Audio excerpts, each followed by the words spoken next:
Atomic Blonde is directed by David Leitch, one of the directors of John Wick, and stars Charlize Theron, James McAvoy, John Goodman, Eddie Marsan, and Sophia Boutella, and is apparently based on some graphic novel I've never heard of.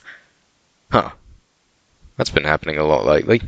I know even less about this one than Valerian, just note of warning. So even if the people who watch my videos and the people who have read the novel had enough representatives in either group to exist at all, I imagine there wouldn't be enough of an overlap to get worried about. Anyway, this movie's set in 1989, a few days before the Berlin Wall comes down.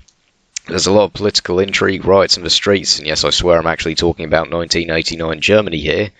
Topical humour deployed. And Lorraine, played by Charlize Theron, is a super badass MI6 agent sent to Berlin to recover a list of agents who are being transported across the wall and to assassinate a major league in security.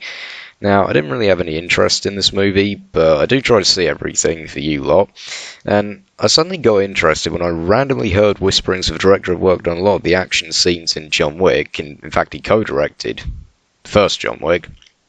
So that ensured my arse would be in the seat, and on that level at least, the film certainly didn't disappoint. This movie is fucking beautiful. The dull, washed-out colour scheme, the streets of Berlin, the bright, sleazy lighting in the clubs, and David Leitch may well have only co-directed John Wick, but he clearly does know how to choreograph a damn good fight scene. And despite that, there are a lot less shootouts than there are in John Wick. There's more of a focus on hand-to-hand fights instead, but anyway, it's all masterfully done on a technical level, and David Leitch directed the shit out of this movie. Another great thing I thought about the fight scenes was the soundtrack. There's a lot of licensed songs here that really, it sells like the setting, the late 80s. They're all big 80s hits that everyone's heard, and some may tear it down as slightly unoriginal. I really did like some of the things they did with the soundtrack, and in conjunction with the editing. I won't spoil it, but yeah. And unfortunately, while I have been raving at the technical side of this movie for a while, how about we take a look at whatever the other side is called, and, well... So the Berlin Wall, right? Well, the technical mastery of this movie has its residents firmly set up on the west side of the wall, so guess where whatever the other half is called set up? Yep, right over the east side, nearly into Russia.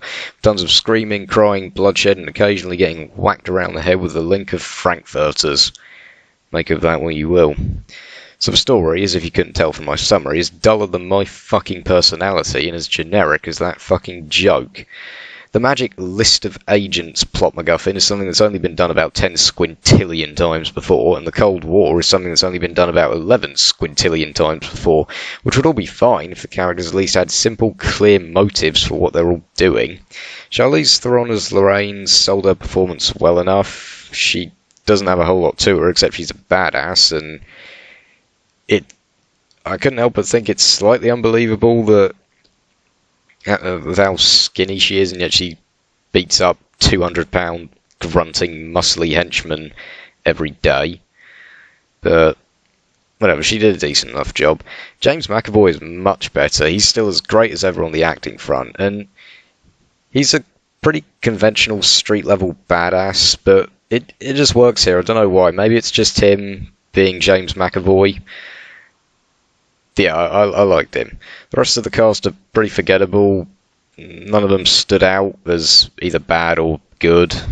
But and every character apparently has some sort of reason for why they want the list, but it kind of slipped past me, or maybe it just didn't exist at all. Lorraine's told to go get it, so she goes. David seems to just want it because he does. And like I said before, I don't remember anyone else at all.